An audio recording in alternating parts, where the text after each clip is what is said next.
En lo alto de la colina se alza el castillo de Tilmont. Desde hace 200 años, ningún enemigo ha conseguido conquistarlo. Un chico llama a una chica con una escoba para que vea lo bonito que es el castillo. A esta no le importa. Allí viven nobles ricos, donde no hay sitio para gente pobre como ellos. El joven admite tímidamente que su nueva disertación sobre los golems podría conseguirle un ascenso y, si es así, podrá comprarles una casa al lado del castillo. Con estas palabras, el chico toma a la chica de las manos y le propone matrimonio a Catarina, ese es su nombre, prometiéndole hacerla la más feliz del mundo. Ella simplemente sonríe y, poniendo los dedos sobre los labios de su amante, le dice que él, Simon, debería primero conseguir un ascenso. Ambos son felices, y el futuro parece tan brillante y despejado. Sin embargo, más tarde, el joven se entera de que un mago mayor se ha apropiado de su tesis. El duque promete recompensarlo generosamente por su descubrimiento. El duque también le recuerda su petición. Los guardias traen a Catarina. La niña apenas puede mantenerse en pie. Está claro que se negó a defenderse, por lo que fue golpeada. El anciano dice con profundo pesar que, aunque la niña tiene un rostro hermoso, es de baja cuna.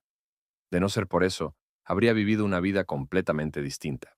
Al ver que el amor de su vida está a punto de convertirse en esclavo del duque, privándolos de su felicidad compartida, Simon ya no puede soportarlo. Gritando, ataca a los dos hombres. Pero el mago mayor pone fácilmente al joven en su lugar. Con un solo golpe mágico, lo arroja al suelo. Todo se desvanece en la oscuridad. Lo único que Simon recuerda antes de perder el conocimiento es a Catarina gritando su nombre. Y los dos escuadrones opuestos, armados con espadas, sí, lanzas, volaron uno hacia el otro.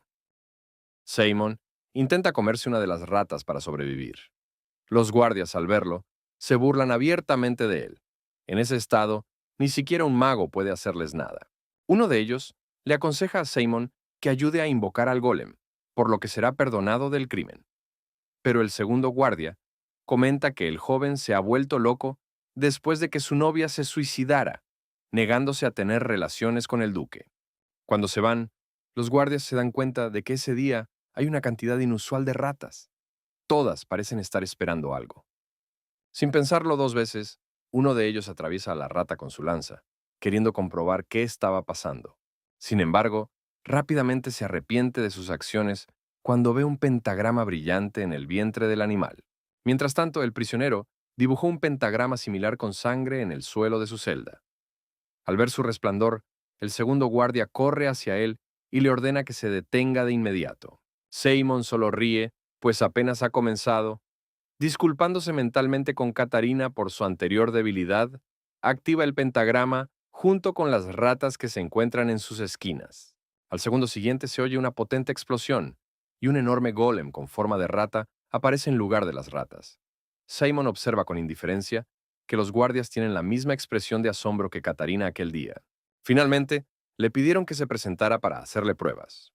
Caminando entre los cadáveres de quienes asesinó, el joven llega a la conclusión de que el propósito de su existencia es vengar al mundo por lo que ha hecho. Simon le promete a su amada que, tras recibir fuerza y poder, lo cambiará todo. Luego acude al mago mayor. El anciano lo maldice por haberse involucrado, siendo un siervo de Dios, con fuerzas oscuras y demonios. Pero al joven afligido no le importa. Mata a su mentor. Entonces el duque que deseaba a Catarina también muere. Antes de morir, dijo que cumpliría cualquier deseo de Simon, pero nadie puede devolverle la vida a la niña. En un gran salón, un caballero llamado Lacan es coronado ante cientos de soldados. Su misión es salvar un mundo sumido en la oscuridad.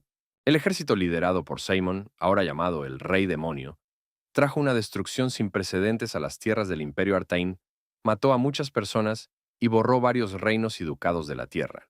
El héroe Lacan, de pie ante un ejército de caballeros, da un discurso ardiente, prometiendo que matarán al Rey Demonio hoy, para salvar no solo a sus familias, sino al mundo entero. En el pasado, Catarina corrió hacia Simon para contarle la noticia. A un niño le habían cortado la mano por robar pan. La niña estaba indignada por lo que hacían los nobles, ya que las personas de clase baja no elegían su forma de ser al nacer. Simon le pide que hable más bajo, en caso de que alguien lo escuche, tras lo cual expresa el pensamiento retórico de que tal vez en el futuro llegarán días en que las personas vivirán en igualdad. Sin embargo, La niña responde que no pueden quedarse de brazos cruzados. Deben comenzar por ellos mismos y cambiar el mundo hoy. De lo contrario, sus hijos sufrirán como ellos. Al enterarse de los niños, el mago deja caer sus libros al suelo por vergüenza. Después de todo, él y Catarina ni siquiera están casados todavía. Al ver la reacción de su amante, la chica se limita a sonreír juguetonamente y a decir que probablemente nadie más que ella se casaría con un joven tan tímido. Seimon, quien se ha convertido en el rey demonio, se encuentra frente a su castillo y dice solemnemente que el mundo que él y Catarina soñaron está a punto de convertirse en realidad. Lyndon no podía creer que todavía existieran idiotas con síndrome de octavo grado. Decidió que trolear a esta persona lo traería de vuelta a la... Tales palabras hacen reír a Seimon. Él no teme a Dios, y la justicia con la que lo amenazan no existe en este mundo. Pero Lacan no reacciona ante las burlas del enemigo. El caballero se lanza a la batalla, liderando a su ejército. El rey demonio sigue criticando los ideales de sus oponentes, afirmando que el día que Catarina murió, la rectitud también murió.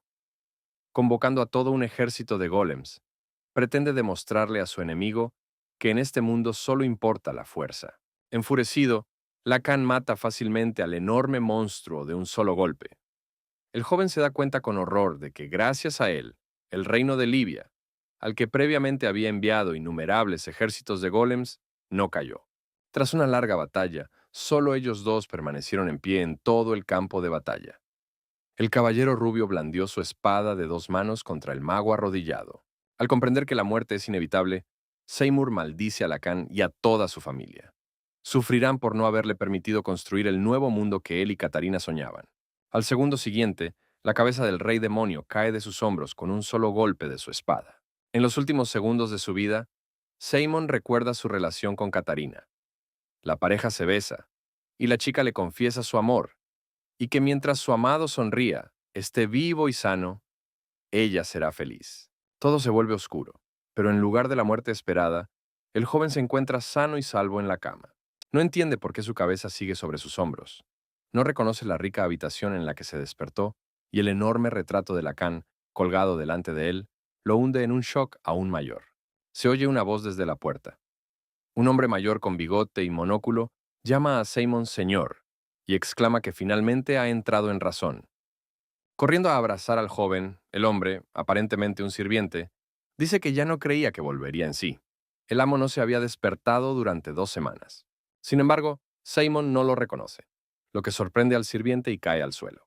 El hombre llega a la conclusión de que su amo debe haber perdido la memoria. Entonces, para su gran horror, el mayordomo le dice que el joven es heredero de la familia de Lacan del Imperio Barroco y también descendiente del héroe de Lacan, fallecido hace 500 años, Luc de Lacan. Sin querer creer que ya han pasado 500 años, ni que es descendiente de su peor enemigo, el joven sale corriendo de su habitación presa del pánico. Pero el caballero sigue decidido. El joven se prepara para recibir y parar el golpe. En el patio de la mansión ve un objeto enorme, de varios metros de largo, parecido a la armadura de un caballero. El personaje principal le pregunta al sirviente que vino a él y se presentó como Gantz, ¿qué es? Él responde que un gigante, un arma de 2 piernas, se levanta ante ellos. Fueron creados en parte basándose en la ciencia y en parte basándose en la magia de invocación de Golem. Sin embargo, a diferencia de estos últimos, que se controlan de forma remota, el caballero es controlado desde adentro por un piloto humano. El joven está encantado con tal invento, porque es un arma ideal que protege a su dueño en su interior y tiene mayor velocidad y reacción que un golem. Habiéndose asegurado de que efectivamente han pasado 500 años desde su muerte, el personaje principal todavía no entiende por qué renació en ese cuerpo en particular. Incapaz de pensar en nada mejor, el joven decide emborracharse por la pena. Pero aún así, un sirviente asustado corre hacia él. Seimon, en el cuerpo de Luc de Lacan, dice con una sonrisa que como es descendiente del propio Lacan, no le pasará nada. Pero después de estas palabras, cae inmediatamente de rodillas por un agudo sentimiento de debilidad. Gans le explica al joven, que supuestamente perdió la memoria, que su amo está maldito, y por lo tanto, debe tener más cuidado consigo mismo y con su cuerpo. ¿Quién es? ¿Es un hombre? ¿O debería preguntar qué es esto? Una túnica morada oscura con capucha cubría la cabeza del desconocido, ocultando su rostro sin rostro. Seimon se da una palmada en la frente, avergonzado. Después de todo, soltó esa maldición en el calor del momento, y no pensó seriamente en maldecir a Lacan. Al retirarse a la biblioteca, encuentra una leyenda que describe una batalla entre el rey demonio y el guerrero Lacan. Antes de morir, el rey demonio supuestamente maldijo al guerrero, causando la muerte temprana de todos sus descendientes. El hombre está descontento porque los historiadores supuestamente lo trastocaron todo, y él no lanzó ninguna maldición. Simon admite su derrota, pero sigue siendo un misterio para él por qué renació en ese cuerpo en particular. Se siente profundamente avergonzado frente a Catarina, pues no logró establecer un nuevo orden, y el mundo probablemente se ha vuelto aún más corrupto en los últimos 500 años. El ex-rey demonio decide buscar a sus seguidores. Después de enterarse de que no había quedado rastro de la existencia del rey demonio en todo este tiempo, y mucho menos de sus seguidores, Simon tomó la botella nuevamente. Sus piernas se enredan, y el joven cae al suelo. Tumbado en el suelo, llora porque no pudo lograr nada por Catarina, ni crear un mundo donde todos sean iguales. Los gritos de la calle lo distraen de seguir autoflagelándose. Una voz desconocida intenta gritarle. Al salir al balcón, el protagonista ve a un hombre de baja estatura, el jefe del gremio de comerciantes, Alon Daring. Rodeado de sus mercenarios, exige al joven amo que escuche sus demandas. Según el hombre, Luc de Lacan le pidió prestados 30,000 pesos para explotar la mina el año pasado, pero nunca lo devolvió. La paciencia del jefe de los comerciantes se está agotando. Los sirvientes de Delacan, liderados por Gans, de pie frente a él, intentan razonar con Alon. El joven caballero no se siente bien, y el hombre debería acudir a él la próxima vez. Al darse cuenta de que Lacan, una vez más, no va a pagar su deuda, el señor Derin presenta una oferta para venderle uno de los gigantes, agregando que la oferta supuestamente es muy rentable. Supuestamente, no vale ni 30,000. Estas palabras enfurecen al comandante de la guardia, Rogers, un hombre de mediana edad con barba. Solo hay 3 gigantes, y son necesarios para proteger el territorio de la familia. El capitán anuncia, furioso, que el gigante solo será vendido a cambio de su cadáver. Un hombre bajo y calvo, el contable Dixon, sugiere tímidamente aumentar los impuestos temporalmente para pagar la deuda. Gans se opone firmemente a esta opción. Los 3 hombres inician una acalorada discusión, cada uno defendiendo su punto de vista.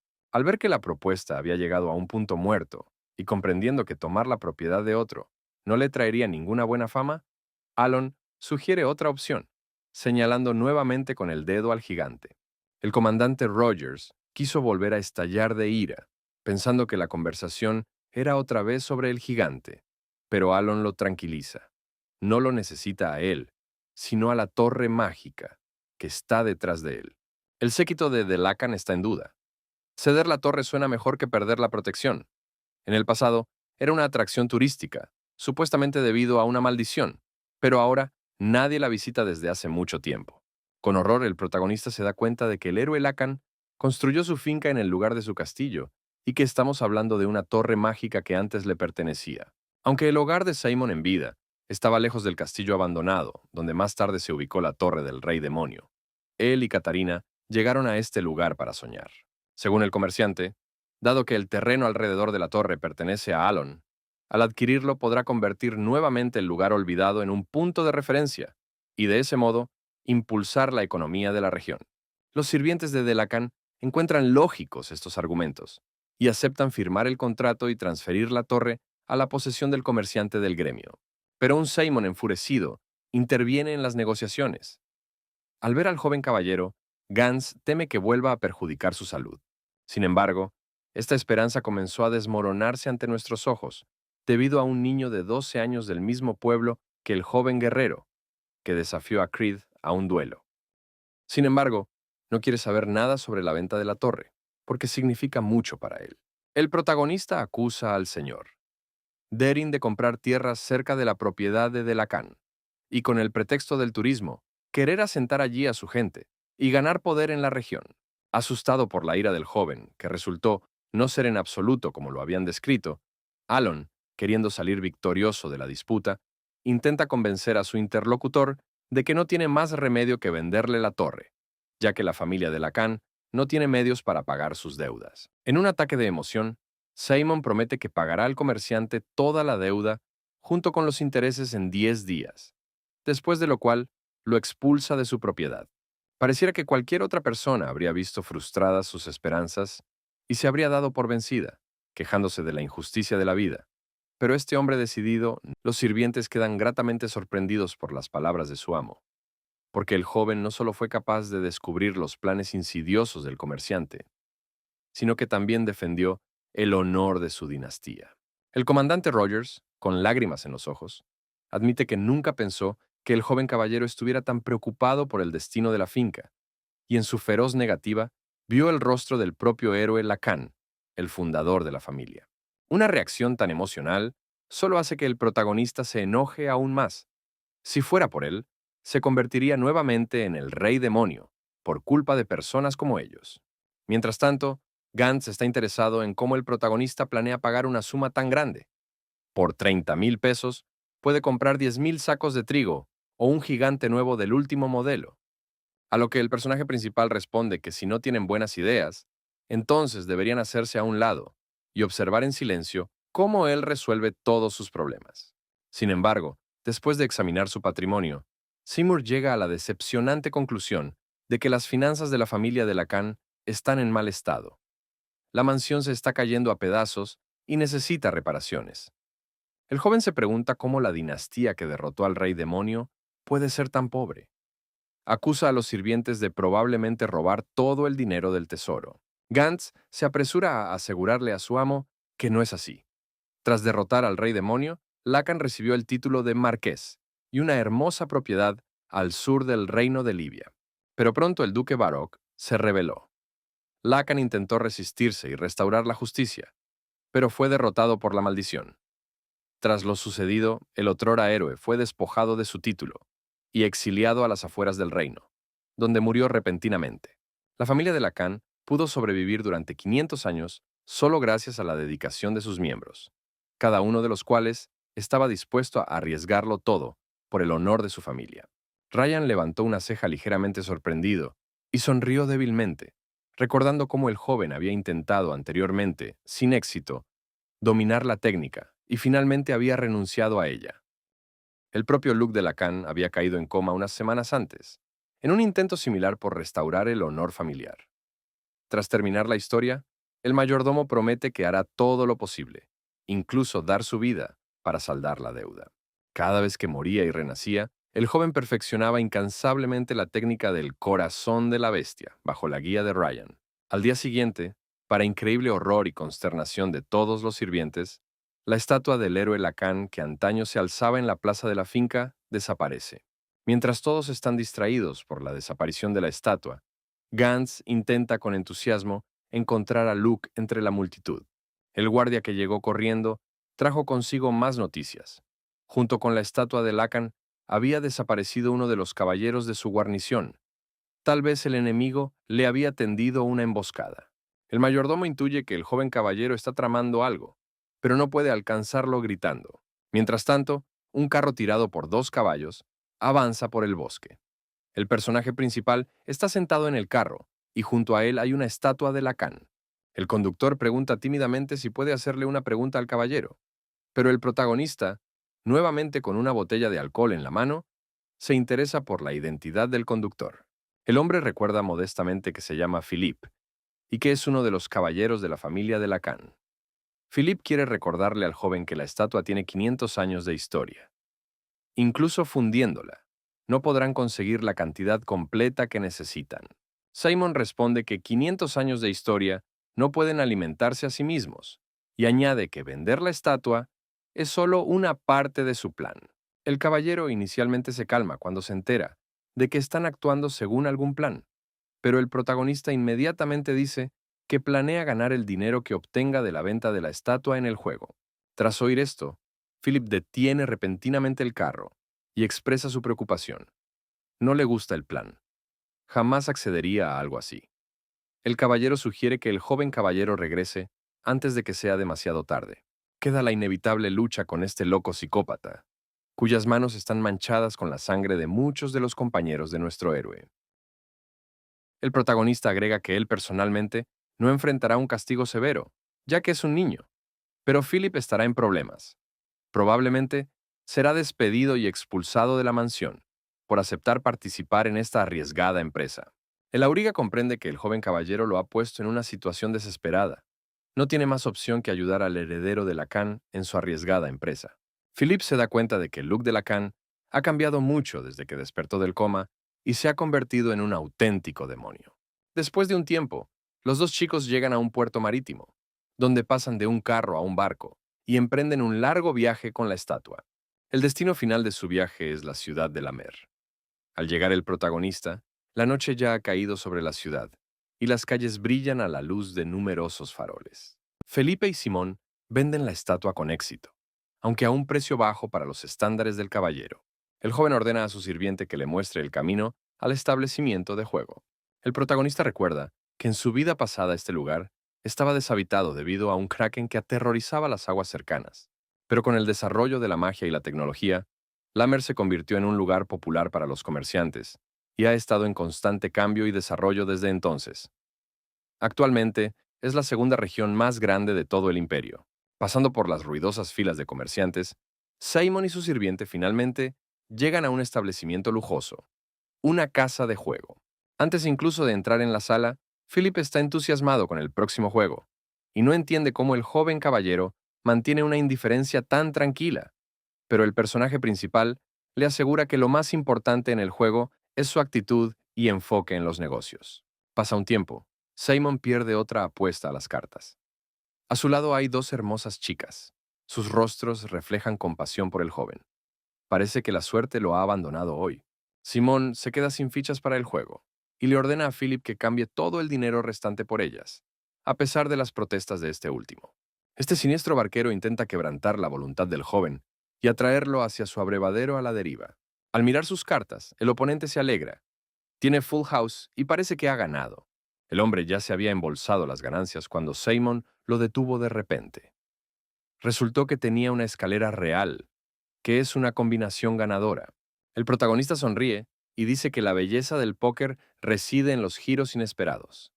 Philip llora de felicidad al darse cuenta de que todos sus riesgos han valido la pena. Pero el oponente ni siquiera quiere oír nada. Acusa al joven de ganar injustamente. Sin embargo, a Simon no le sorprende tal reacción. Además, todo este tiempo sabía que las chicas a su lado le contaban sus cartas en secreto. El protagonista supuso desde el principio que quienes rodeaban su mesa de juego trabajaban para el oponente.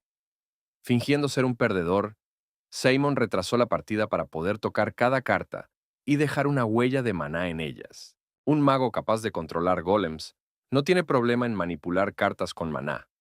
El joven incita a su oponente a rendirse y admitir la derrota en la partida.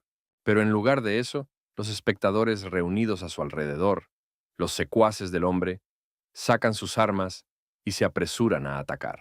Antes de que Simon pudiera hacer nada, Philip desenvaina su espada. El caballero se encarga fácilmente de todos los ofensores, tras lo cual apunta con la espada al estafador. Al amenazar al único heredero de la familia Lacan, cometió un terrible error que pagará con su vida. Al amanecer, los dos héroes salen del casino con una bolsa llena de dinero. El caballero afirma que en una sola noche han recibido quizás más de 10,000 pesos, un tercio del total necesario. Era una recompensa ridícula para una prueba tan arriesgada. Pero entonces, el hombre de la túnica gris con capucha señaló el poder mágico del objeto. Podía cumplir el deseo más preciado de su dueño. Philip sugiere otra forma de ganar dinero, apostar en la arena donde los gigantes luchan entre sí. Simon ya estaba intrigado por los gigantes, así que accede y le ordena al caballero que le muestre el camino. Antes de entrar a la arena, de repente presencian una escena horrible. Dos guardias están pateando a un niño pequeño, diciéndole que no debería haber estado allí. El protagonista recuerda su vida pasada. Algunas cosas no han cambiado en 500 años. Quiso intervenir, pero una chica aparece detrás de él y ordena a los guardias que se detengan.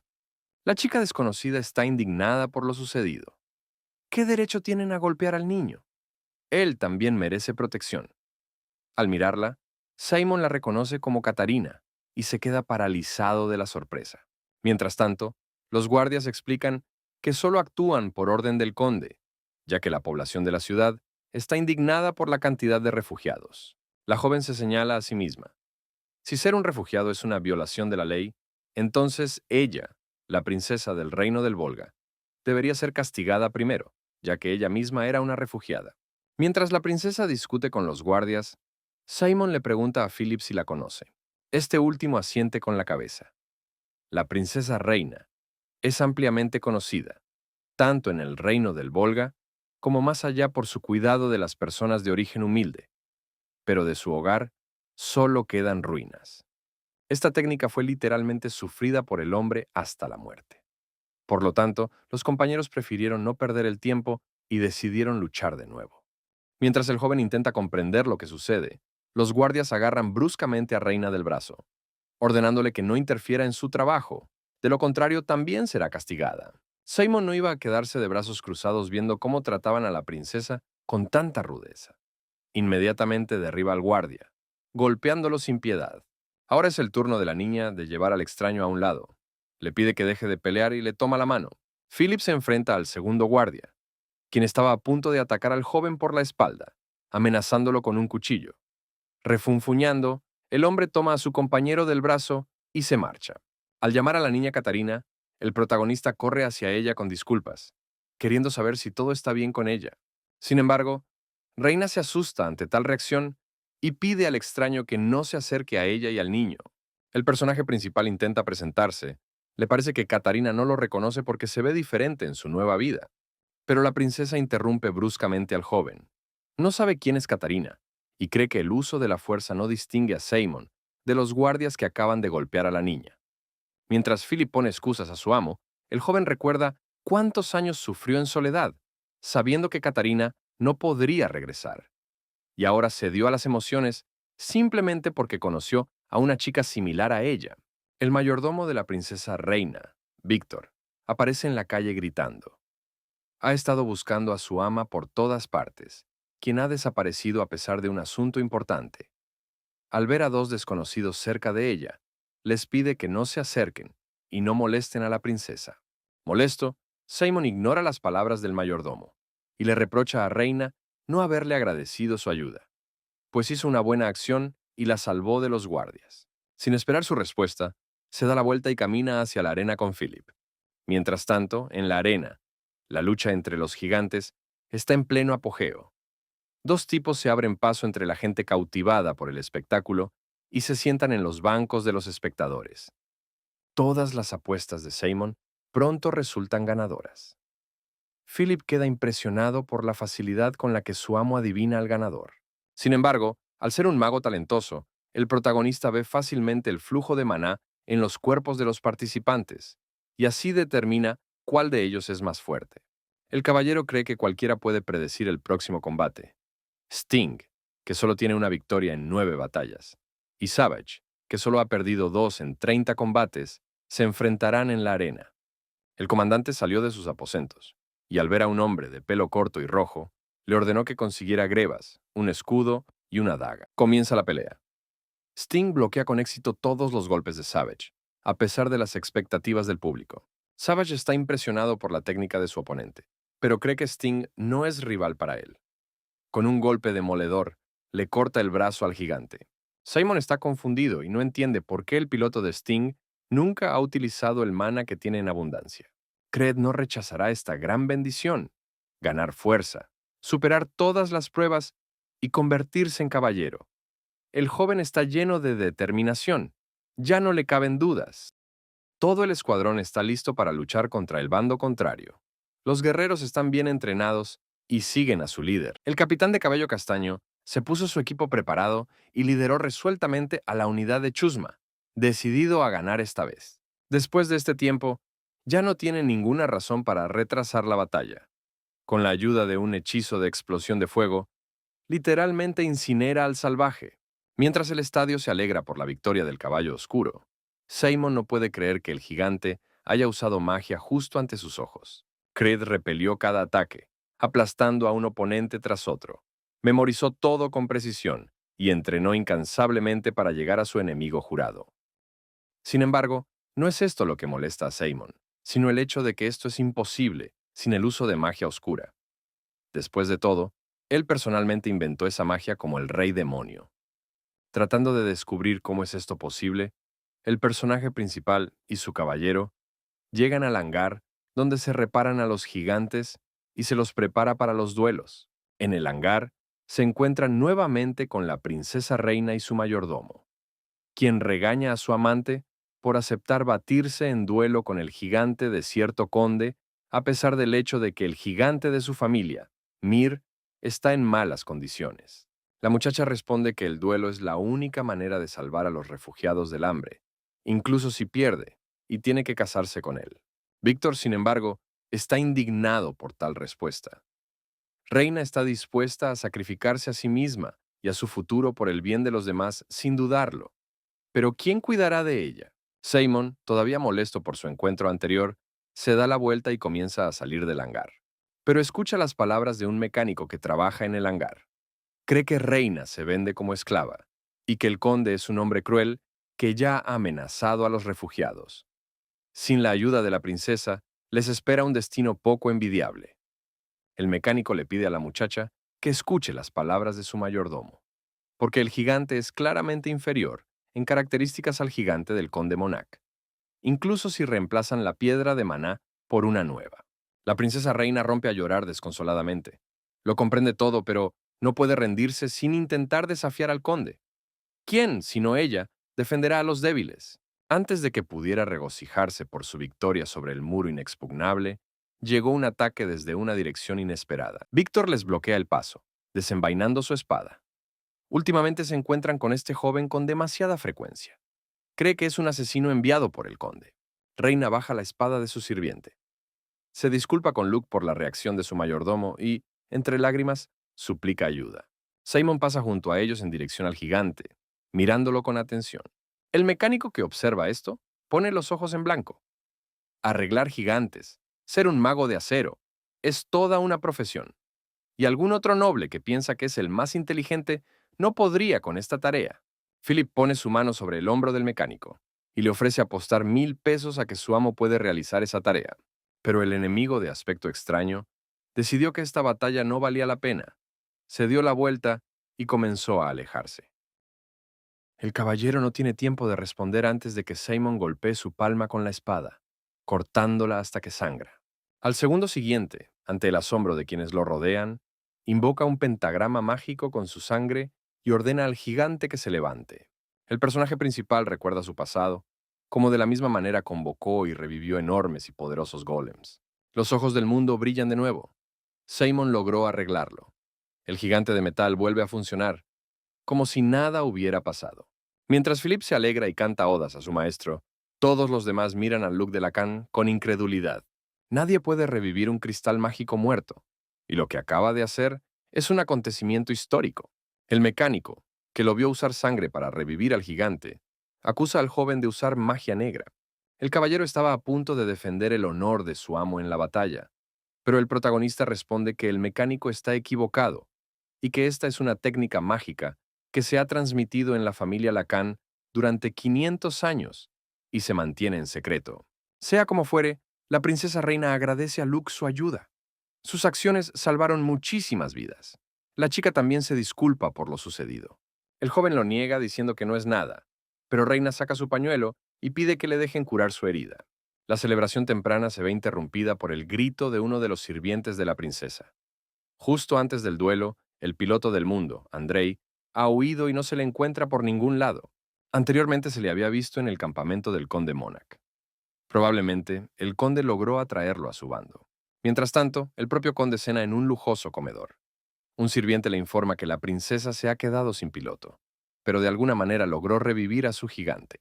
El conde Monac, señor feudal de la Mer, golpea a su sirviente. Previamente le había informado que el gigante estaba fuera de sí. A pesar de sus súplicas de perdón, el hombre le ordena que se pierda de vista. A pesar de esta noticia, el conde aún confía en sí mismo. Llegará hasta el final, hasta que Reina le pertenezca. El conde Monac promete que pronto todo el mundo sabrá de lo que es capaz. Comienza el fatídico duelo entre Mir y Aquiles, propiedad del conde Monac, quien no ha perdido ni una sola vez. Para disgusto de los espectadores, Mir no aparece por ningún lado. Ya exigen la devolución del dinero del encuentro. Víctor no puede creer que Andrei, un vasallo leal, los traicionara tan fácilmente. Pero sea como sea, la princesa perdió a su único piloto justo antes del encuentro, lo que la amenaza con casarse con el conde. La muchacha ya había perdido toda esperanza cuando Simon volvió a ofrecerle su ayuda. El caballero se acerca a su amo con vacilación. Su fe en Luc de Lacan es firme, pero incluso esto podría estar más allá de sus fuerzas. Pero el protagonista lo tranquiliza. Controlar al gigante es pan comido. Mir aparece en la arena. Todos creían que había huido por miedo. Espectadores y comentaristas se alegran de que el partido finalmente se celebre. El conde Monac no puede creer cómo la princesa logró encontrar un piloto en tan poco tiempo. Incluso si encontrara un mercenario a su lado, ¿cómo se atrevería éste a enfrentarse al conde en sus propias tierras? Por la noche, el futuro caballero se fue a dormir temprano, reflexionando sobre lo tranquilo que había sido el día. La princesa responde que aunque está contenta de que hayan logrado encontrar un reemplazo, no confía en la fuerza de su gigante, porque Aquiles es muchas veces más grande y fuerte que Mira. Simon, quien apareció detrás de ella, le asegura a la chica que Philip, aunque parezca un tonto, es en realidad un hombre capaz. Será él quien tendrá que controlar al gigante en este duelo. Cuando ven a Mir, algunos se ríen de él, pensando que sería mejor que huyera del campo de batalla. Parece tan débil en comparación con el enemigo. El piloto de Aquiles, sin embargo, muestra su respeto por el hecho de que no tuvo miedo y salió a luchar, pero no tiene la intención de mostrarle compasión. El gigante blande el brazo para atacar. Aunque Philip logra esquivar los ataques de Aquiles, el enemigo no es inferior en velocidad de reacción, a pesar de su tamaño. Aquiles está siendo controlado por un auténtico profesional, pero Philip ha conseguido esquivar hasta el momento todos los ataques del enemigo, para gran sorpresa del público. Víctor, que observa la pelea, lamenta que no se pueda esquivar golpes eternamente, y que Mir aún no haya podido atacar al enemigo ni una sola vez. La princesa lo tranquiliza y le pide que crea en su piloto. Al ver a Mira correr por toda la arena lejos de Aquiles para diversión de la multitud, Simon está convencido de que Philip necesitará mucho entrenamiento cuando regrese a casa. Y el propio caballero comprende que su fuerza no es eterna. Intenta asestarle un golpe sorpresa a Aquiles, que lo alcanza, pero a Aquiles no le importa. Emocionado porque su oponente finalmente intenta atacarlo, Aquiles aprovecha el momento e intenta asestarle un golpe aplastante a su oponente. Polvo y arena se elevan en el aire.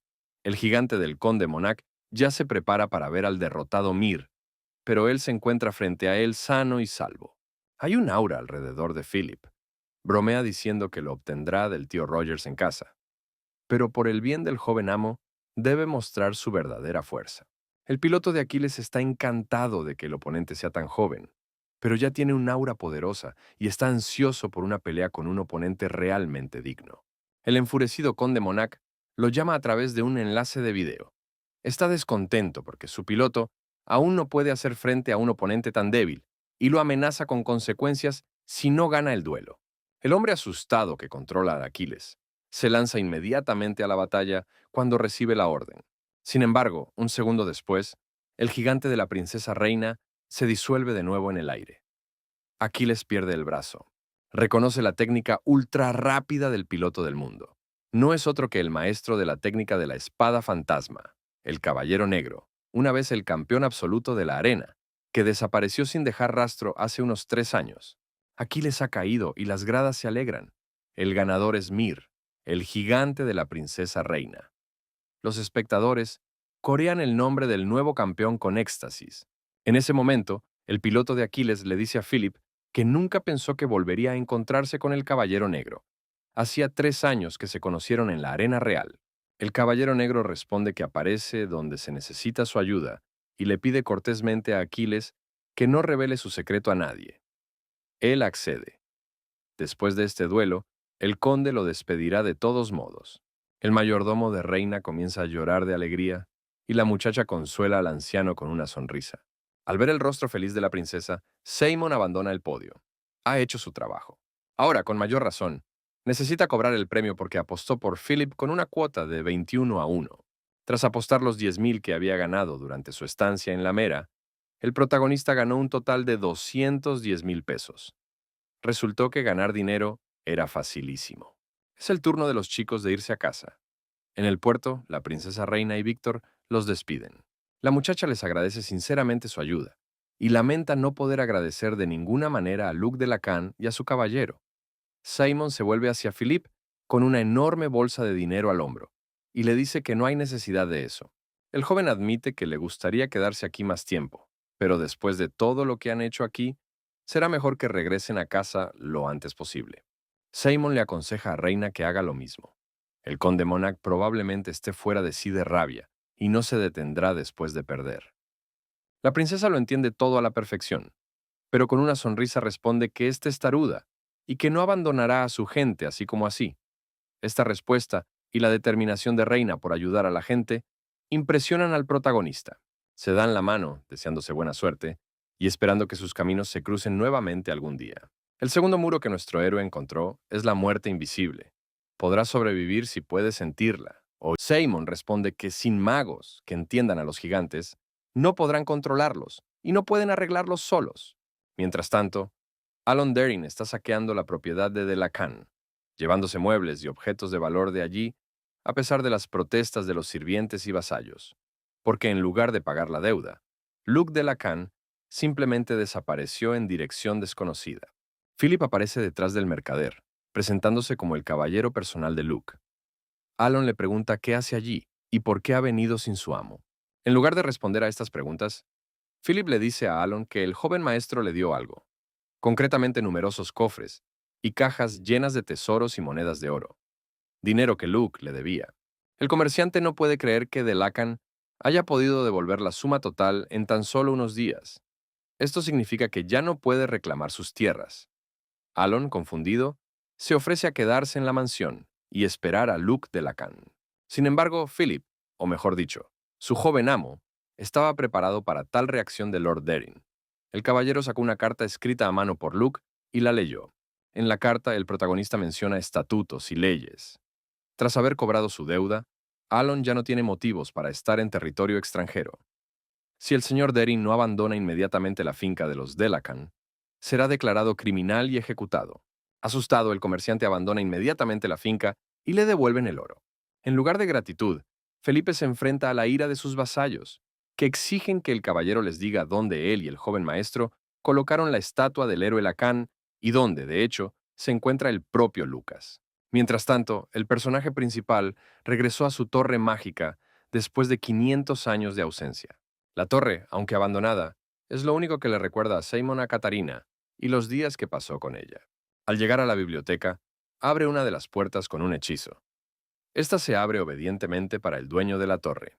Para superar la maldición, el protagonista necesita aumentar su maná. Al descender a la mazmorra, llega a una habitación donde encuentra un recipiente transparente con una esfera roja brillante, la energía de la demonio Hauret. Hace 500 años, Simon, que estaba luchando contra demonios, conoció a una demonio llamada Hauret. Ella se sorprende de que un mago tan joven tenga tanto poder. Impresionada, decide perdonar al joven e incluso responder a cualquiera de sus preguntas. Sin embargo, Simon no está de humor para conversar. La llama charlatana y la provoca a una pelea. Ella invoca a sus demonios para que lo ataquen. Pero el futuro rey demonio no llegó con las manos vacías. Sus omnipresentes golems irrumpieron en el castillo tras él. Tras una larga y agotadora batalla, Simon sale victorioso. Antes de morir, Hauret quiere saber qué planea hacer con su energía. Sin embargo, no tiene intención de responder a sus preguntas. El oficial superior notó que Creed tenía una mente aguda. Ella acababa de ser su aliada, pero al parecer no podía permitir que este incidente se supiera. Lo más probable es que estuviera ocultando las pistas. Durante su vida, el rey demonio había aprendido una forma de evitar este destino. Sin embargo, al haberse convertido en un mago de 9º nivel, ya no necesitaba la energía del demonio, por lo que la energía de Hauret permaneció intacta. Su petición era que nadie más muriera, ni siquiera Ben, porque la chica podía proporcionar un antídoto. Al parecer, era experta en hierbas curativas. Al segundo siguiente, se encuentra entre interminables dunas de arena bajo un vasto cielo escarlata. Ha entrado en la dimensión de la mente. No muy lejos de él, ve a Hauret, meditando sola. Ella no reconoce al joven reencarnado. El protagonista, a su vez, comprende que no podrá enfrentarse a la demonio en su actual cuerpo débil. Tan pronto como Simon dijo que había venido a tomar prestado su poder, Jauret, que había reconocido a su destructor, inmediatamente saltó sobre él y comenzó a estrangularlo. La demonio considera una broma que, habiendo regresado después de tantos años, él exija su poder estando en un estado tan miserable. Al darse cuenta de que Jauret no lo tocará, pues necesita su cuerpo como fuente de energía, Simon le promete un trato lucrativo. La demonio libera el cuello del joven. Jauret duda que el protagonista pueda soportar su poder ahora, pero Simon intenta demostrar que esto es solo una ventaja. Si su cuerpo no puede soportarlo, entonces ella puede tomarlo para sí misma. Chasqueando los dedos, la chica ofrece una opción más interesante: divertirse con su cuerpo hasta que las fuerzas del rey demonio se agoten. El cuerpo del joven queda inmediatamente encadenado por oscuras extremidades demoníacas. La protagonista se da cuenta de que Jauret usa poderes de control mental. Sigue convenciendo al chico de que no tiene suficiente maná ni fuerza para absorber su energía.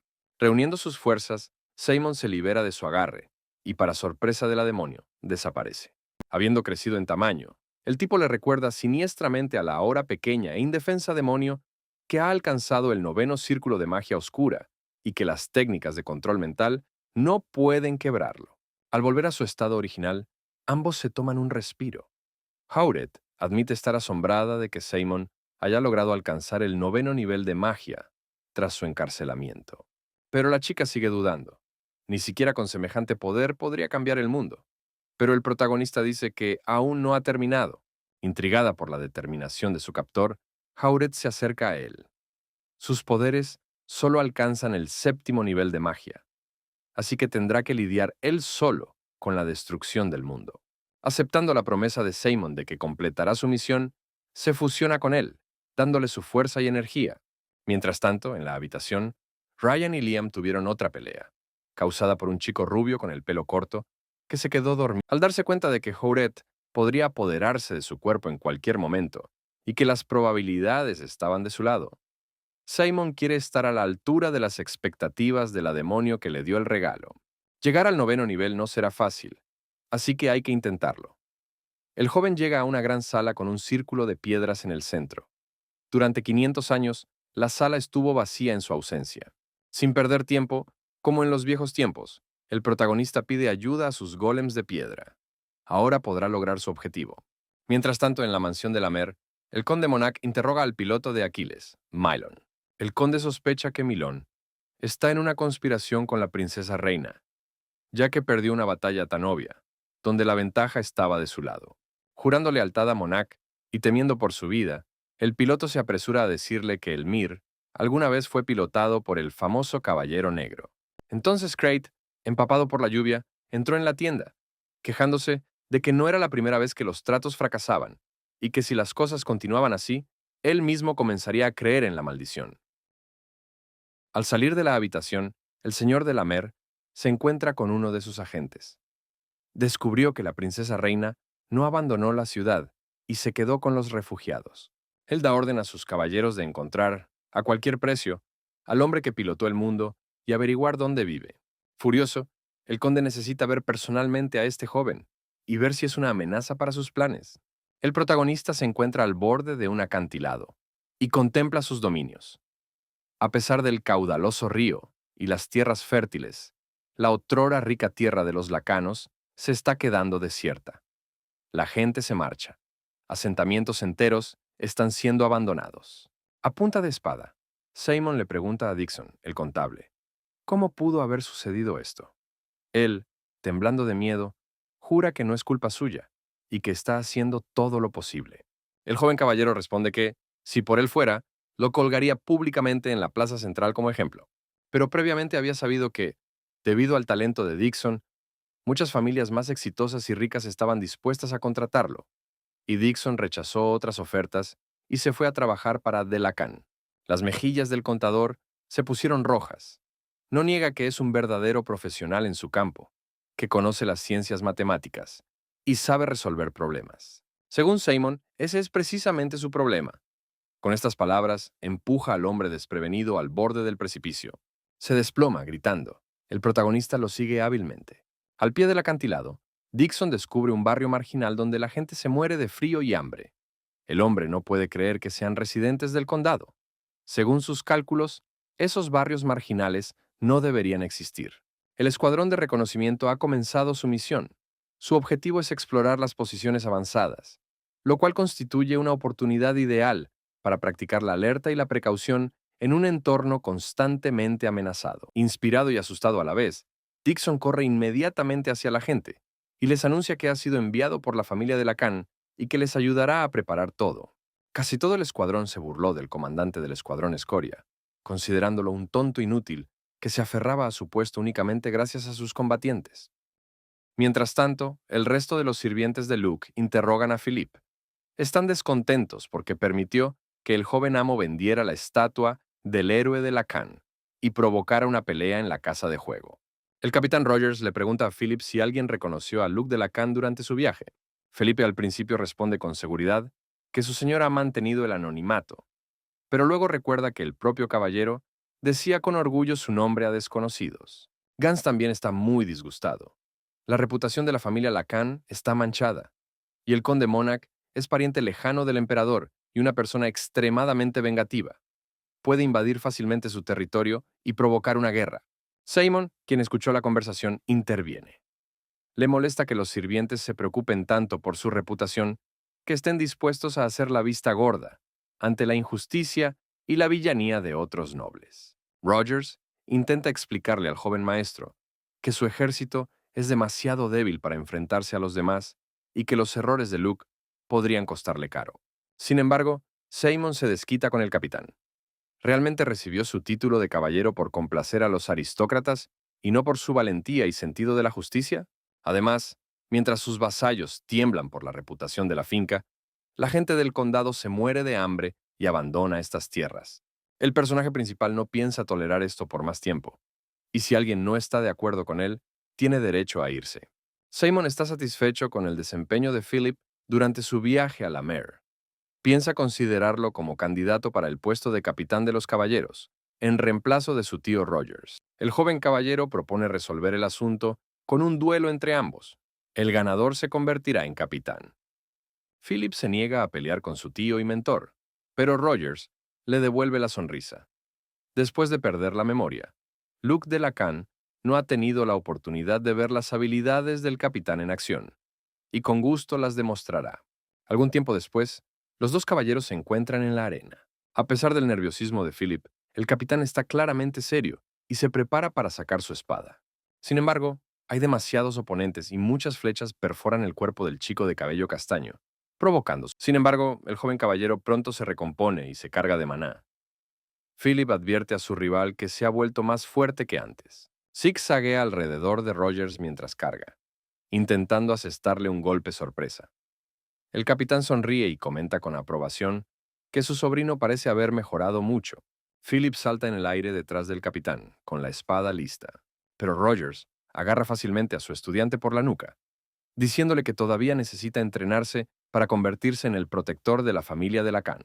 Aunque Philip grita que aún no está listo para rendirse, la espada del mentor toca su garganta. El duelo ha terminado.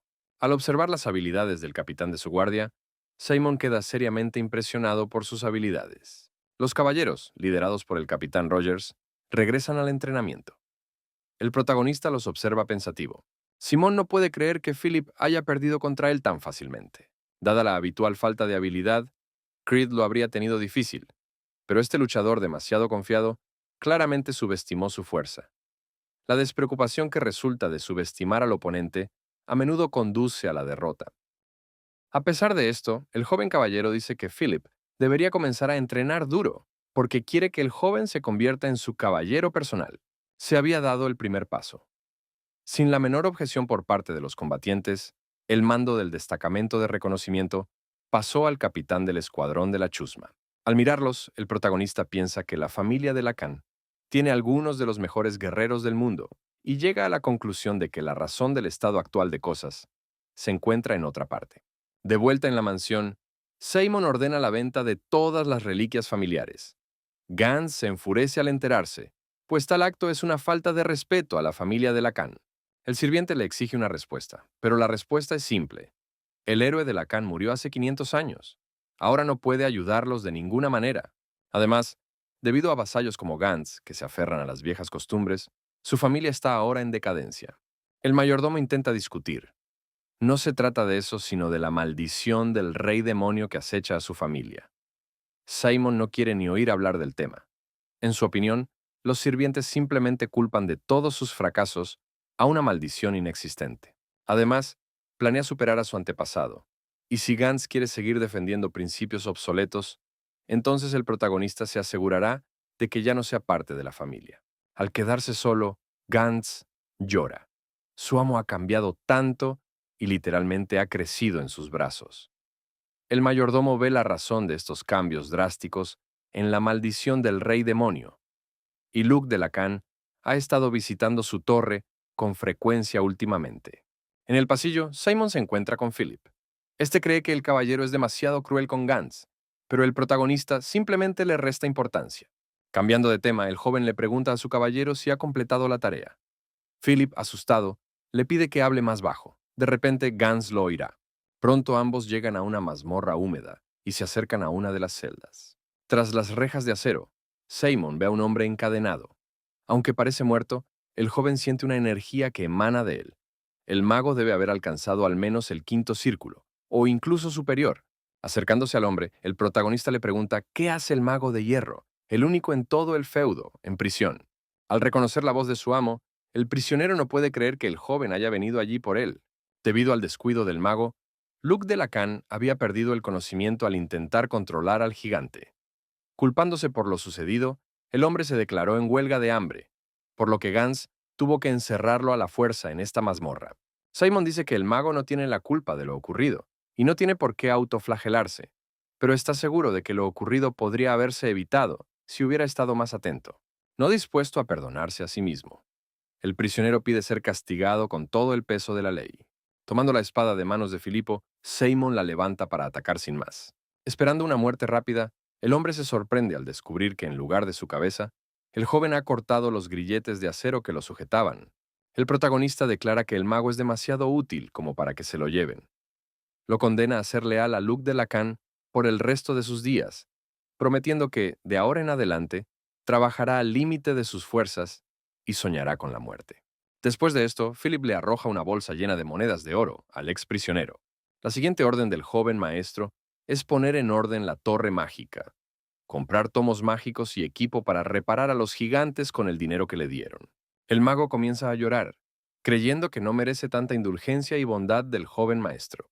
Pero Simon solo le extiende la mano con una sonrisa, diciendo que este es su castigo y que no lo perdonará tan fácilmente. Cayendo sobre una rodilla, el mago jura lealtad y promete que Mute, el mago de hierro de la familia de Lacan, trabajará por el resto de sus días con la esperanza de expiar su culpa. Gantz estaba escuchando a escondidas lo que pasaba en la mazmorra. Está impresionado de que Luke haya logrado convencer al mago más testarudo del mundo, Mute, pero algo lo molesta. Un mes después, el mayordomo observa los cambios que se han producido en la familia de Lacan. Philip, que antes era perezoso, ahora entrena con una diligencia envidiable. La tienda estaba vacía, y Mike notó que Creed se movía por el campamento enemigo con sorprendente libertad. En ese momento, Dixon aparece detrás de Gantz, vestido con ropa sencilla de viaje. El mayordomo corre hacia él con preguntas. Debido a la desaparición del contador del tribunal, toda la mansión ya ha sido revuelta en su búsqueda. Se disculpa por su larga ausencia e invita a Gantz a ver qué ha estado haciendo todo este tiempo. Para sorpresa del mayordomo, los barrios marginales, antes abandonados, se han convertido en un pueblo próspero y bullicioso. Ahora hay un mercado donde cualquiera puede comerciar, y los propios residentes deciden cómo mejorar su ciudad y deshacerse de las tradiciones obsoletas. Gantz se queda sin palabras, pero no se acostumbra. Todo esto va en contra de los cimientos de la familia de Lacan. Esa noche, Rogers intenta calmar a Gantz. Él también lo encontró todo extraño al principio, pero deberían confiar en el joven maestro, porque todo está cambiando para mejor. Al quedarse solo, el mayordomo contempla con tristeza una taza de té frío. Todos los sirvientes, excepto él, se han unido al joven amo. Una semana después, Gantz llega a la oficina de Luc de Lacan con documentos. El joven trabaja y escribe algo sin levantar la cabeza. El agua gotea del techo sobre ellos. Al observar la gotera en el techo, el mayordomo le informa a su amo que se ocupará de este problema lo antes posible. Sin embargo, Simon le reprocha al sirviente tener equivocadas sus prioridades. Primero debe cuidar de la gente común que no tiene dónde esconderse de la lluvia. Queriendo descubrir las verdaderas intenciones del joven amo, Gantz decide seguirlo. El mayordomo ya sabe que Luke desaparece cada noche y ha empezado a visitar la torre del rey demonio con frecuencia. Sospecha que el joven ha sido maldecido. Mientras lo sigue, en cierto momento Gantz ve al protagonista detenerse en medio del bosque. El sirviente cree haber sido descubierto, pero en cambio oye ruido y pisadas. Un grupo de hombres sale al encuentro de Luke. El mayordomo los reconoce como bandidos, exiliados por robos. Mirando a lo lejos, se da cuenta de que los bandidos se han establecido en lo profundo del bosque, reunidos en un grupo numeroso. Vagas dudas invaden la cabeza de Gantz. Tras encontrarlos, Simon está a punto de sacar algo de la bolsa que trajo consigo. Los bandidos están interesados en los regalos que les ha preparado. Uno de los hombres dice con una sonrisa que han reflexionado cuidadosamente sobre el contenido del libro que les dio. Gantz, que escucha a escondidas la conversación, no comprende lo que ocurre. Un niño entre la multitud exclama con alegría que gracias al joven señor ahora pueden escribir y leer, porque les explicó todo bien. Además, Delacan les había traído previamente medicinas, gracias a las cuales curó enfermedades a sus seres queridos. Los bandidos agradecen al joven por salvar a sus familias. El protagonista, sin embargo, les recuerda que todo tiene un precio y les pregunta si están dispuestos a pagarlo. El líder de los bandidos responde con confianza que no son ninguna especie de bestias ingratas y que cumplirán cualquiera de sus órdenes. Después de estas palabras, Simon muestra a los ladrones el contenido de su bolsa. Monedas de oro y libros caen al suelo a sus pies. Los hombres están desanimados. El joven caballero ya les ha traído libros. Pero, ¿para qué necesitan dinero? El protagonista les dice que encontrarán la respuesta en los libros que les trajo. Tomando uno de ellos en sus manos, el hombre descubre en él documentos para el registro de residencia. El joven afirma que con estos documentos se convertirán oficialmente en residentes de este territorio y podrán llamarlo suyo. Además, próximamente planea construir una ciudad donde los bandidos puedan asentarse. Conmovidos hasta las lágrimas por tal gesto de bondad, los habitantes no están seguros de poder aceptar semejante regalo del joven caballero, porque son ladrones y no merecen perdón. Simon reconoce que robar es un delito, pero la necesidad de sobrevivir los ha llevado a esta vida. Esta culpa puede ser expiada. El oro que trajo equivale a medio año de paga. Ahora se convertirán en mercenarios y servirán a la familia de Lacan. Aunque no lastimaron a nadie durante sus robos, hicieron temblar de miedo a la gente común. Ahora los bandidos deben estar dispuestos a arriesgar sus vidas por ellos. Este es el camino a la redención. Sin embargo, Simon les da a las personas una opción porque cree en ellas. Como era de esperar, los bandidos toman las armas y juran al unísono defender las tierras de Delacan hasta el final de sus días. Gantz, que presenció esta escena, cae de rodillas. Había creído toda su vida en el principio de la familia Delacan de que los bandidos debían ser exterminados. En cambio, debería haber escuchado los gritos de los oprimidos. El mayordomo rompe a llorar y se reprocha el haber dejado dudar del joven amo y se promete serle siempre fiel. Durante todo este tiempo, Simon supo que lo observaban.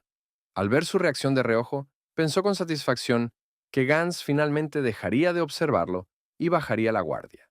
Tras despedirse de los bandidos y asegurarse de que el mayordomo ya no lo persigue, el protagonista toma una piedra brillante del fondo de la bolsa, diciendo que finalmente es hora de ponerse manos a la obra con lo más importante. Al regresar a su torre, convoca golems, aunque sean pequeños, infantiles, que limpian torpemente la torre mientras él piensa en su próximo movimiento. Aunque logró recuperar la confianza de la gente, casi se le acaba el dinero que ganó en la mer.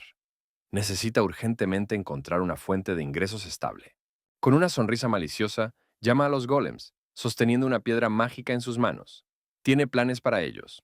Al regresar a su oficina, Philip le informa al joven que el tesoro está vacío y que han gastado casi todo el dinero que ganaron en la mer.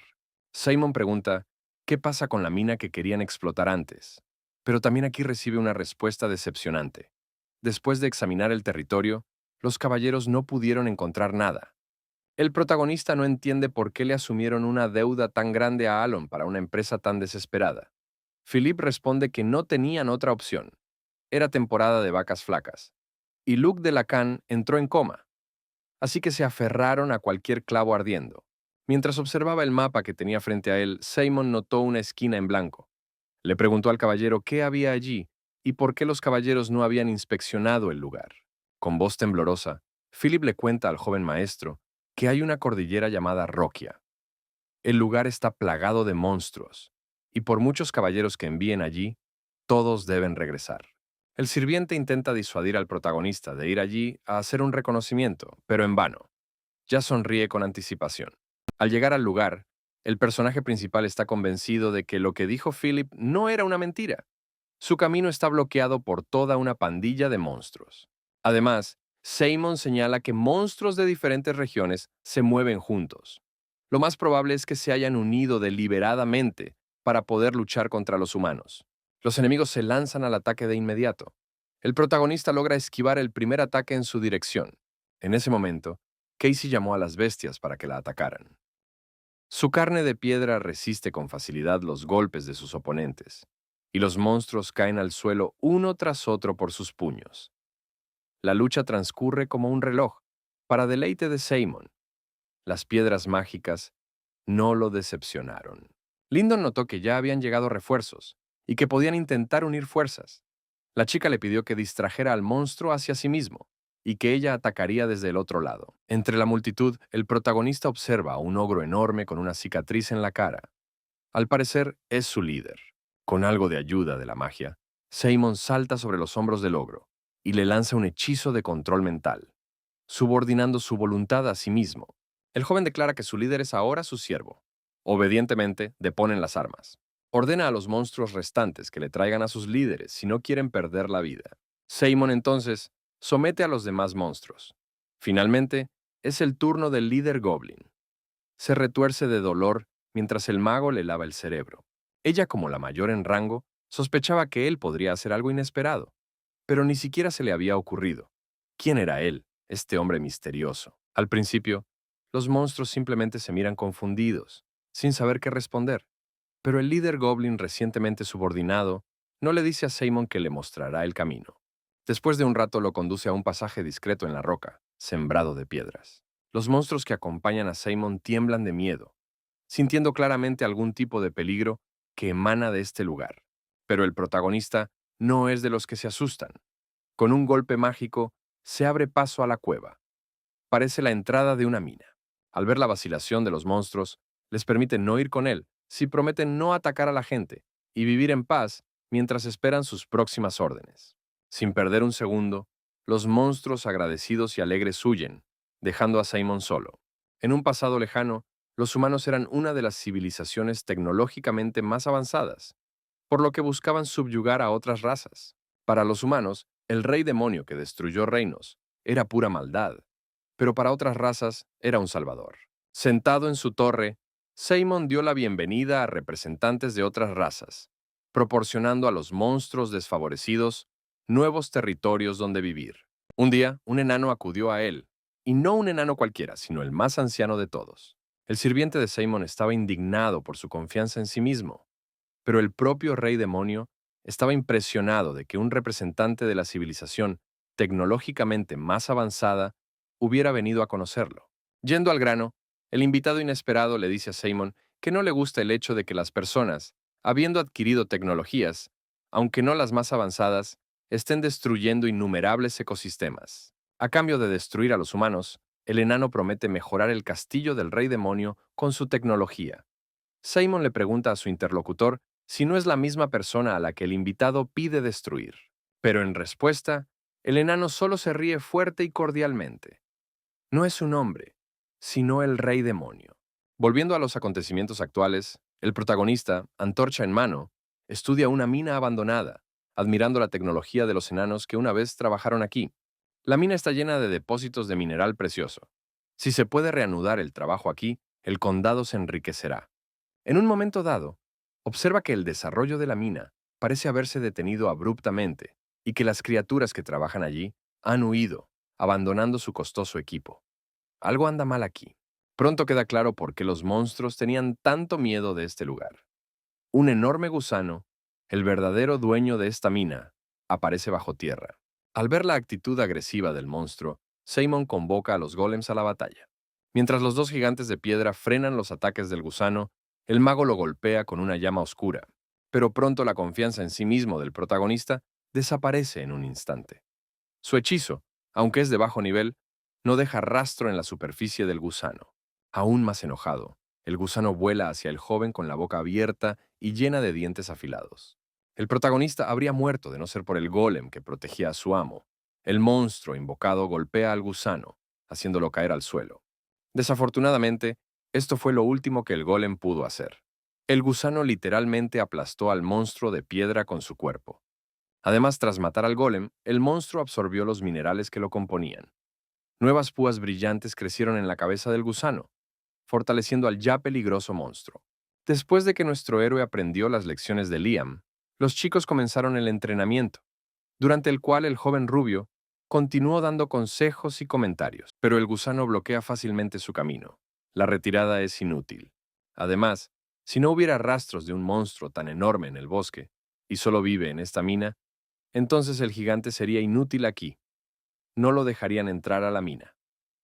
Después de ordenar a sus golems que distraigan al gusano y le den algo de tiempo a su amo, el protagonista corre hacia un lado, obviamente buscando algo. Ryan comenzó a burlarse de Liam nuevamente, pero el capitán notó el uniforme del hombre tatuado y supuso que algo grave había sucedido. Después de haber conseguido finalmente el pico legendario, Simon usa magia para subirse a la espalda del gusano furioso y golpearlo en la cabeza cubierta de minerales. El ejército estaba en plena preparación para el combate, esperando al enemigo bajo el liderazgo del de mayor rango. Mientras tanto, en la finca de los de Lacan, el capitán Rogers regaña a su sobrino porque su amo parece ir a algún sitio todas las noches y su caballero personal no sabe a dónde. Philip se excusa diciendo que Luke desaparece de su vista cada vez. Además, corren rumores entre los habitantes de que el descendiente del héroe Lacan ha empezado a frecuentar la torre del rey demonio. El capitán Rogers suspira profundamente. Quizá Gantz tenía razón al no confiar en él. El monólogo del caballero es interrumpido por Gantz, quien entra y anuncia que ahora está completamente dedicado al joven maestro, habiéndose convencido personalmente de que hace todo por el bien de su pueblo. En ese momento, con lo último que le queda de fuerza, Simon golpea al gusano agonizante con una llama oscura. Cansado, el joven cae en los brazos de sus golems, quienes atrapan a su amo. Mientras intentaba recuperar el aliento, el gusano, envuelto en llamas, murió. El protagonista comenta que no podría derrotar a otro monstruo como él. Al menos gracias al gusano y al trabajo que ha realizado, podrán ahorrar en mano de obra y costes de minería. Mientras exploraba la mina abandonada, Simon se topó con el esqueleto de un enano. A juzgar por su equipo, fue uno de los que murieron defendiendo la mina y a sus trabajadores. El joven decide enterrar con honor los restos del guerrero, en una pequeña tumba improvisada, deseándole que descanse en paz. Tomando su equipo, le promete al muerto que no lo usará para fines malvados. Los vasallos de Luke de Lacan no pueden creer que su señor haya encontrado la mina. Ahora pueden resolver todos los problemas financieros de la familia. Mute planea comenzar a preparar el equipo para explotar la mina. Pero Gans informa que no es necesario. Parece que alguien ya ha hecho el trabajo. Solo necesitan encontrar la cantidad necesaria de trabajadores. Mientras los sirvientes conversan animadamente sobre la mina, Simon piensa en los monstruos que migraron a las profundidades de las montañas siguiendo sus órdenes. Si alguien atacara el condado, servirían como fuerza militar adicional. Ante los gritos de sus aliados, que creían que el líder había perdido la cabeza, el joven castaño se adentró en la espesa niebla. Si el plan fallaba, le esperaba un golpe. Sin embargo, advierte a los sirvientes que esto no es motivo para relajarse. Si se distraen aunque sea un segundo, las cosas podrían volver a salir mal. El protagonista ha descubierto un nuevo objetivo e informa a sus vasallos que deberá abandonar el condado por un tiempo. Le confía la explicación de sus planes a Philip. El joven caballero informa felizmente a los demás que Luke de Lacan quiere comprar un nuevo gigante y llevarse a Philip con él, no solo como guardia, sino también porque los entiende bien.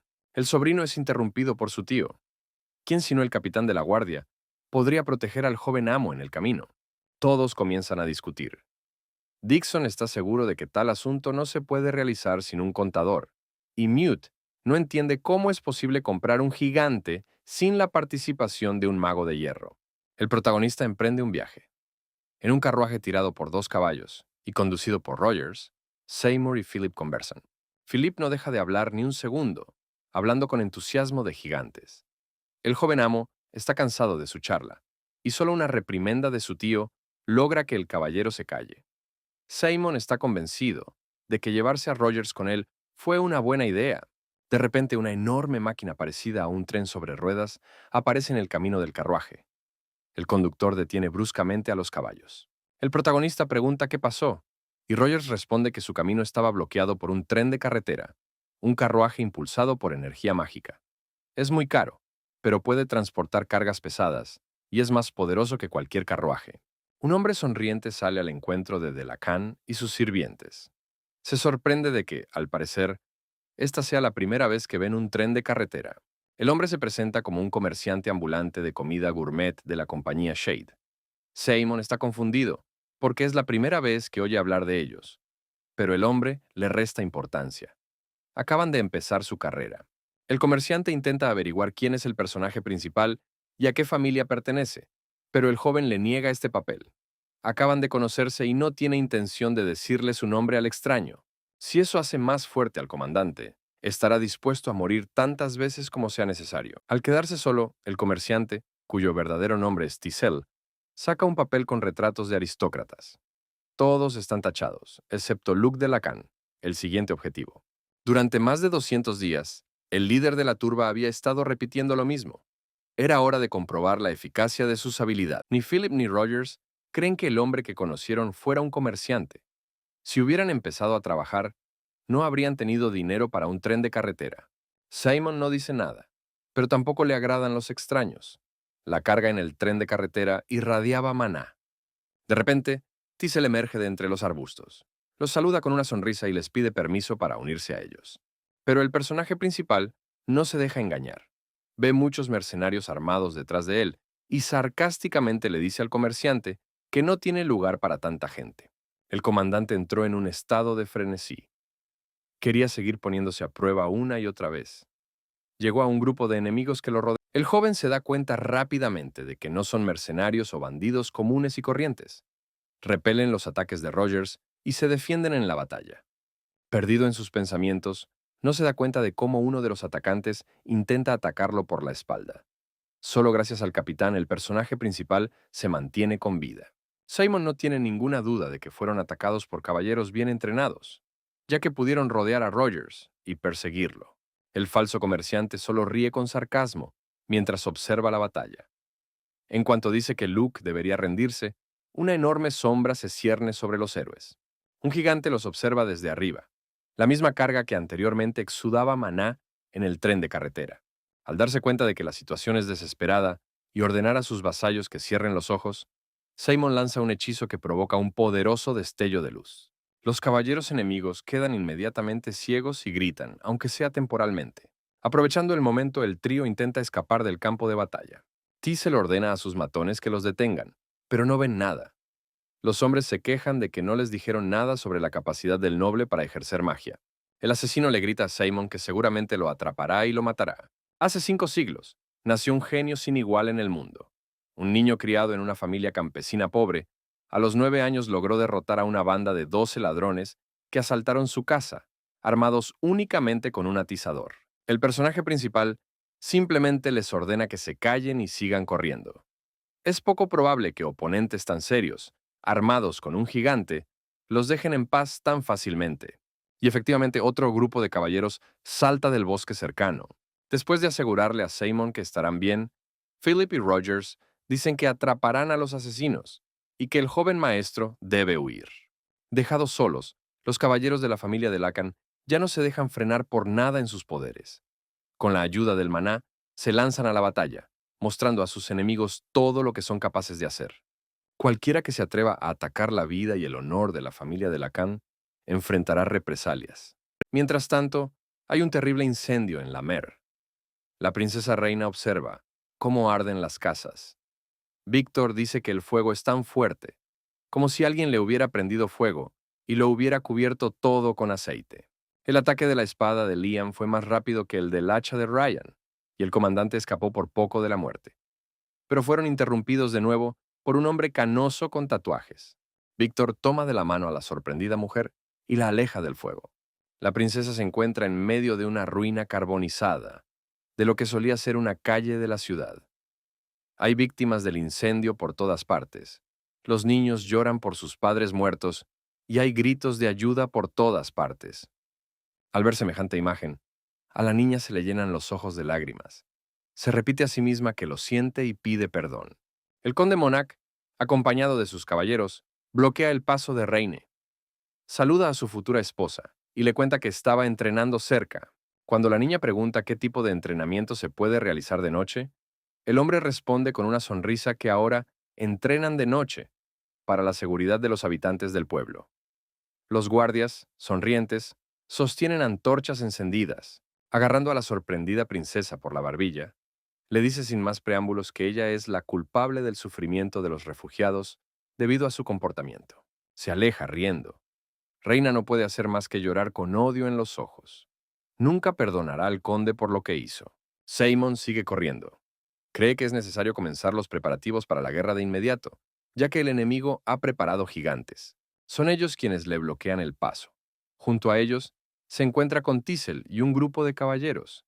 El hombre dice que no esperaba que el heredero de una familia guerrera se rebajara a usar una magia tan patética. El protagonista observa que los asesinos gastan demasiada energía para atrapar al niño. Pero el asesino responde que el león lo da todo, incluso cuando persigue a un conejo. Sin embargo, las amenazas de Thistle no le asustan en absoluto. El joven caballero se ríe en su cara y lo llama seguro de sí mismo. La reacción de Luke le resulta incomprensible. Piensa que el aristócrata se ha vuelto loco o está intentando ganar tiempo. Tras extraer la piedra que había extraído del cuerpo del enano, Simon comienza a lanzar un hechizo. Los ojos del niño se iluminan con llamas púrpuras. Un portal mágico aparece tras el protagonista. Numerosos golems emergen de él, listos para la batalla. Simon grita que, de los dos, él fue quien contuvo sus propios poderes. Los caballeros enemigos quedan impactados al ver los golems, pero Thistle los tranquiliza. Solo daban miedo en el pasado, y ahora sus gigantes se ocuparán fácilmente de estos bloques de piedra. Luego promete ascender a comandante a quien le traiga la cabeza de Luke. Inspirados, los asesinos se lanzan al ataque. El protagonista quiere darle una lección a Thistle por llamar a sus golems un montón de rocas, algo que no habría sucedido hace 500 años. Lanza un hechizo de marioneta que le permite controlar a sus propios golems. Los monstruos de piedra se mueven rápidamente en círculo. Sin embargo, Thistle sigue ordenando a su protegido que ataque. Cree que los golems no representan ningún peligro para ellos. El golem blande el brazo, imitando los movimientos de su amo, y golpea el suelo con el puño. Los oponentes no comprenden lo que hace el joven. Creen que quizá no sabe cómo controlarlos. Pero Simon comparte con ellos su sabiduría militar. Siempre es necesario conocer el territorio en el que se lucha. Los golems reanudan sus movimientos circulares, sin dejar de golpear el suelo con los puños. Los enemigos se dan cuenta demasiado tarde de lo que ocurre. El suelo desaparece literalmente bajo sus pies, partiéndose en pedazos. Los asesinos huyen gritando hacia el barranco para encontrar su destino. Ryan intentó averiguar quién había lanzado el hechizo a través del enemigo neutralizado. Al no obtener respuesta, pasó al siguiente enemigo. De repente la hoja de la espada le roza el pecho. El niño grita de dolor y se inclina. El gigante que sostenía a Thistle logró agarrarse al borde del acantilado, salvando a su líder. Simon se ríe entre dientes porque le han dado la oportunidad perfecta para tomar a Thistle como rehén, tal como quería. Al ascender de nuevo a la superficie, el falso comerciante se lanza nuevamente al ataque, espada en mano. Al intentar atacar con la llama oscura, el protagonista siente un dolor agudo en el pecho y se da cuenta de que no le queda maná. Los ojos de los golems se apagan y los monstruos se desmoronan. Thistle ve que su oponente está privado de maná y se alegra. Sin embargo, una maldición tan débil no es un obstáculo para el rey demonio. Reuniendo sus últimas fuerzas, Simon usa magia oscura invocando miembros de sombra desde el portal. El líder de los asesinos no puede creer que el heredero del héroe Lacan practique magia oscura. El joven exige que el falso comerciante confiese quién ordenó el intento de asesinato. El asesino, implorando clemencia, informa inmediatamente que el conde Monarch está detrás de todo. A pesar de los gritos de Tysil, Simon lo mata sin dudarlo. El rey demonio nunca perdona a sus enemigos. El personaje principal absorbe energía vital, pero admite que este proceso no le produce placer. Lo que más le preocupa ahora es por qué el conde, a quien ni siquiera conoce en persona, ha reunido tantas fuerzas, incluyendo gigantes, para matarlo. Debe tener una buena razón para atacar a la familia de Lacan. Pronto, el capitán Rogers y Philip, que lo habían estado buscando por todo el bosque, regresan a Simon. Se alegran de que el joven amo esté bien. Amanece. La Trinidad camina por el bosque. El protagonista comparte con sus vasallos lo que Teasel les contó. Preocupado, Rogers sugiere que el joven maestro regrese a casa y prepare tropas, ya que las fuerzas del conde podrían intentar otro ataque. Pero Simon cree que deberían aprovechar la situación y comprar al gigante mientras los enemigos se recuperan del intento de asesinato fallido. El capitán no entiende cómo el protagonista va a entregar al gigante a la finca sin un carruaje. El joven, sin embargo, informa triunfalmente a Rogers que tienen transporte y conduce a sus caballeros hasta el tren de carretera dejado por el asesinado Tysil. Philip está feliz de que hayan podido conseguir un tren de carretera completo de forma gratuita. Pero el capitán Rogers no comparte su alegría. Necesitan entrenar duro para poder proteger al joven maestro en el futuro. El sobrino cree que no hay nada de qué preocuparse, ya que Luc de Lacan fue bendecido por sus antepasados. ¿De qué otra manera se puede explicar que el suelo se abriera literalmente bajo los pies de los enemigos? El propio Simon no comparte la alegría del caballero. Casi muere a causa de la maldición. Una sensación de asfixia se apoderó de su cuerpo al intentar lanzar un hechizo. Al darse cuenta de que no le queda otra salida que hacerse más fuerte, el joven aún se pregunta quién pudo haberlo maldecido. Mientras tanto, en la propiedad principal de la capital, Allondarin se inclinó ante el trono, todo su cuerpo temblando de miedo. Un hombre enmascarado se sienta en el trono y pregunta con voz espeluznante por qué el intermediario entre él y el gremio de comerciantes no logró obtener la torre del rey demonio. Pidiendo clemencia, Alon admite a su interlocutor que desconocidos interfirieron en sus planes. El comerciante promete que la próxima vez lo logrará. Un hombre misterioso se acerca a Alon. En lugar de rostro, tiene una calavera incorpórea. Quiere saber quién se atrevió a cruzarse en su camino.